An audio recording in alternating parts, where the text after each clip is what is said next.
હિંમતનગરના સ્વામિનારાયણ મંદિર ખાતે સમર યોગ કેમ્પ યોજાયો હતો।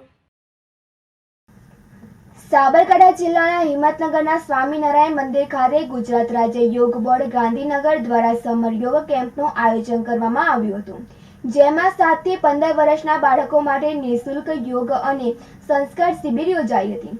ગુજરાત રાજ્ય યોગ બોર્ડ અને રમતગમત, યુવા અને સાંસ્કૃતિક પ્રવૃત્તિઓ વિભાગ દ્વારા સમગ્ર ગુજરાત રાજ્યમાં સમર યોગ કેમ્પનું આયોજન 20 થી 29 મે સુધી કરવામાં આવ્યું છે, જેમાં ઉર્વશીબેન મિસ્ત્રી, રવિભાઈ પંચાલ, ભાવેશભાઈ પ્રજાપતિ અને માધુરીબેન દ્વારા સમર યોગ કેમ્પમાં બાળકોને વિવિધ પ્રકારની યોગની તાલીમ તથા સંસ્કારનું સિંચન કરવામાં આવ્યું હતું। બાળકોને રોજ અલગ અલગ પૌષ્ટિક આહાર તથા દૂધ, લસ્સી, શરબત, બોર્નવિટા જેવા પીણા પણ આપવામાં આવ્યા હતા। સમર યોગ કેમ્પમાં ઝોન કોઓર્ડિનેટર જયેન્દ્રભાઈ મકવાણા અને જિલ્લા કોઓર્ડિનેટર અમીબેન પટેલે કેમ્પની વિઝિટ કરવામાં આવ્યા હતા। આ કેમ્પને સફળ બનાવવા રવિભાઈ દ્વારા ભારે જહેમત ઉઠાવવામાં આવી હતી। સુરેશ થોરી સાથે તનિષા પરમાર, સિટી ન્યૂઝ, હિંમતનગર। ગુજરાત રાજ્ય યોગ બોર્ડ ગાંધીનગર દ્વારા સમર કેમ્પનું ભવ્ય આયોજન કરવામાં આવેલું છે। 33 જિલ્લામાં સમર કેમ્પ હાલ ચાલુ છે। 200 જગ્યાએ સમર કેમ્પ ચાલુ છે અને 20,000 થી વધુ બાળકો આ સમર કેમ્પમાં ભાગ લઈ રહ્યા છે। એક આ સંચાલક શ્રીઓ દ્વારા બાળકોને પૂરતું માર્ગદર્શન યોગ વિશે આપવામાં આવે છે અને સાથે સાથે સંસ્કારનું સિંચન પણ કરવામાં આવે છે।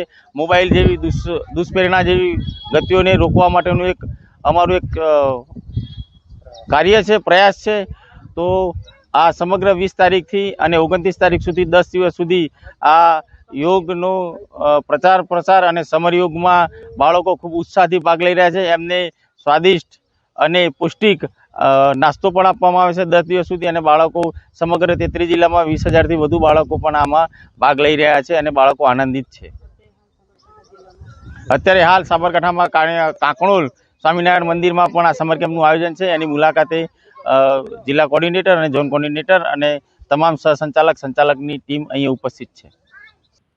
હિંમતનગરના ગામડી ગામ ખાતે બનેલી ઘટનાને પગલે એક મહિલા સહિત 10 આરોપીની ધરપકડ કરવામાં આવી હતી।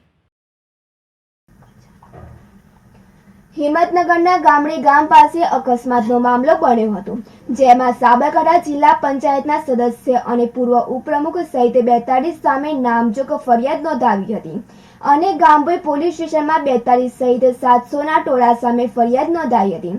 પોલીસ કર્મી અને અધિકારીઓને જાનથી મારી નાખવાના પ્રયાસનો ગુનો નોંધાવ્યો હતો।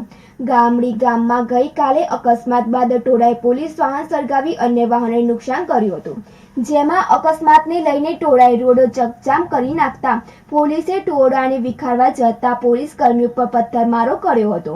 પથ્થરમારામાં એલસીબી પોલીસ કર્મી સહિત ડીવાયએસપીની જીપ ચાલક અને કમાન્ડોને ઈજા પહોંચાવી હતી। ગામભોઈ પોલીસે એક મહિલા સહિત 10 આરોપીની ધરપકડ કરી હતી।